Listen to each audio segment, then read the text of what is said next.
Welcome to my home. When you think of the greatest horror villains of all time, there's no shame in admitting that you first go to something more modern.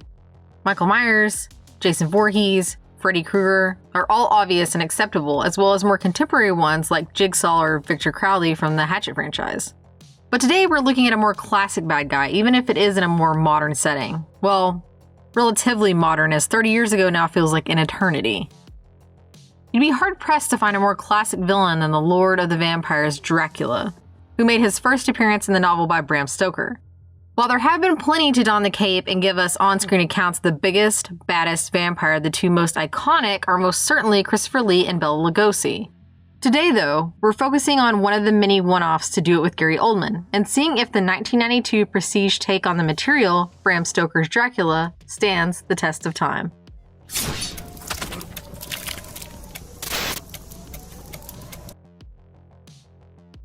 Bram Stoker's Dracula was released November 13, 1992, and was a smash success. It ended up taking in $216 million on its $40 million budget, and would end up being nominated for 4 Oscars in the categories of art direction, costume design, sound effects, and sound editing, and makeup, winning the last 3. Its reviews were split, with many critics really enjoying it, and what it was attempting to accomplish with other critics finding it an utter disappointment. Audiences are also split, with the love and hate coming from equal sides. It is still one of the highest-grossing vampire movies of all time, and the only Dracula movie to win any Academy Awards. The project was actually brought to director Francis Ford Coppola by one of his would-be stars, Winona Ryder, after she wanted to mend fences when she dropped out of The Godfather Part 3, which caused production delays. Coppola is one of the most decorated and revered filmmakers of all time, and actually got his start under one of the best to ever do it, Roger Corman. He was an uncredited director on his brief work on The Terror, but then also got a solo credit in 1963's Dementia 13. That, today's movie, and 2011's Twixt are his only forays into the horror genre, but his legacy outside scary movies is very secure. Dracula came at a strange time in his life, and was sandwiched between Godfather Part 3 and The Misfired Jack, starring Robin Williams.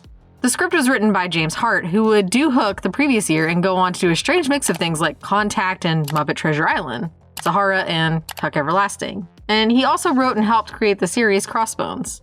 The cast is even more impressive than its director, with Keanu Reeves, Gary Oldman, Winona Ryder, and Anthony Hopkins in the lead roles.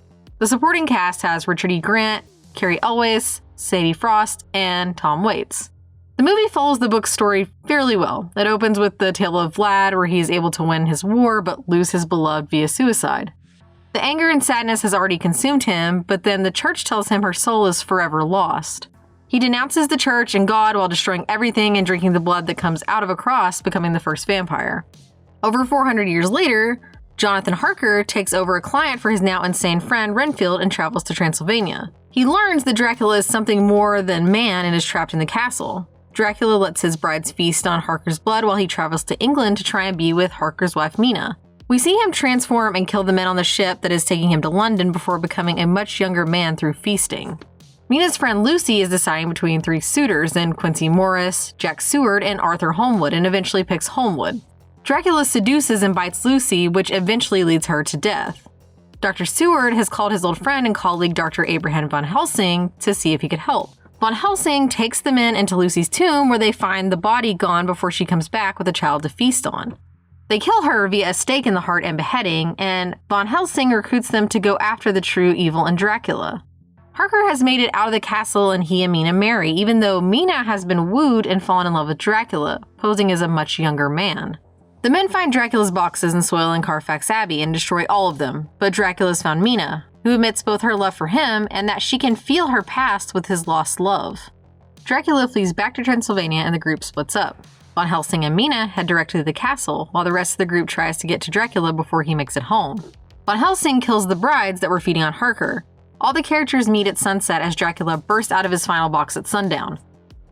Fighting through the gypsies, they are able to mortally wound Dracula, but at the loss of Quincy, who dies from a stab wound. Dracula and Mina head into the church, where Vlad dies after a final kiss. She beheads him, and the very church itself heals as the 2 wayward souls can be together again. Horror goes through cycles, as we've discussed multiple times on multiple shows on this channel, and the early 90s was no different. There was suddenly a need to remake the gothic horror of before. Horror started in earnest with the first Universal cycle of the early 30s, and then was brought back in full bloody color by Hammer in the late 50s and 60s. While there were smaller pockets that came up, like blaxploitation classics Blacula and Blackenstein, but it was with this movie and a movie released just a year before, more on that one in a minute, that started a mini trend. After this movie, we got Kenneth Branagh's take on the Frankenstein tale with Mary Shelley's Frankenstein, and a look at Dr. Jekyll and Mr. Hyde with Mary Riley. These came in 1992, 94, and 96, and all had other things in common. The directors were Coppola, Kenneth Branagh, and Stephen Frears. The first two received Oscar nominations and were very successful, and they all had big-name actors. Frankenstein had Branagh himself, as well as Robert De Niro and Helena Bonham Carter, while Riley had Julia Roberts and John Malkovich, though was a huge box office flop. These three made a loose Gothic renewal trilogy that made the mid-90s a sort of renaissance. Another big element in this movie was horror becoming prestige again. While it wasn't quite on the level of things like Get Out in terms of nominations for a straightforward horror film, Silence of the Lambs took home the big five come awards time, something that had only happened a couple of times before. Yes, Silence of the Lambs is widely seen as a drama, but between what happens in the book and what happens on screen, this can easily be considered a horror flick. It always bothered me while working at Blockbuster that the movie is categorized as a drama, but alas, that's the rules, I guess. The 1994 would give us not only the previously mentioned Frankenstein, but also a take on the Wolfman tale with Wolf starring Nicholson and Interview with the Vampire. All these movies had big stars attached and were trying to make horror more mainstream, something that would continue, albeit in a lesser form, for decades later. The next two categories are a frustrating exercise of yes and no. Many of the parts that make this movie hold up also make the movie a hard pass at times. The first of these is the effects used. The movie takes a throw everything you can think of approach to the material, and sometimes it ends up being gold on celluloid. The standouts here are Dracula's shadow that has a mind of its own, one of the more famous Simpsons parodies, and even some of the tricks that they would use in the original run of monster movies like Dracula's eyes appearing over the sky as Harker comes in. Much of it is quite charming and still looks great. Some goes for the makeup effects and costume design. The main characters look great in their era-appropriate garb, and the makeup for things like Mina after death or any of Oldman's transformations are great. The kills are still very bloody, and heads being lopped off has a real oomph to it. Some of the acting and the tone, at least when it's done seriously, also holds up remarkably well. While Hopkins' Van Helsing can sometimes be a little silly, he never gets to full Legends of the Fall levels of parody. Damn and blast you! Damn you too! The group of love interests for Lucy also perform admirably with special shoutouts to the Dread Pirate Roberts and the Rocketeer for giving their characters some depth and feeling. Gary Oldman must have back problems after this movie for carrying everyone else and elevating himself even above the material. The tone feels great in parts, with the chased-in Dracula at the climax of the film being very suspenseful and engaging. And it's never more of a horror film than when Dracula is eating his way through the Demeter, which carries him across the sea, or when they stumble upon Lucy about to eat a child and battle her to the ultimate death. Finally, the attempt at making the film more accurate to the story is admirable until it isn't. The source material is largely journal and diary entries, and the movie does attempt that some with both Jonathan and Mina before going into a more traditional narrative. As I said before, much of what makes this movie memorable is a double-edged sword that gives it some negative qualities too. The movie is somewhat of a mess, and part of that is a tonal shift. When it's serious, it's great, but when it tries to inject some humor, it falls really flat.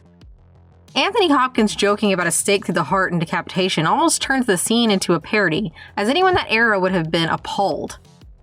It has some other moments of camp, and that's fine for a movie going for that, like Buffy the Vampire Slayer. This is mostly serious, and that just does not work here.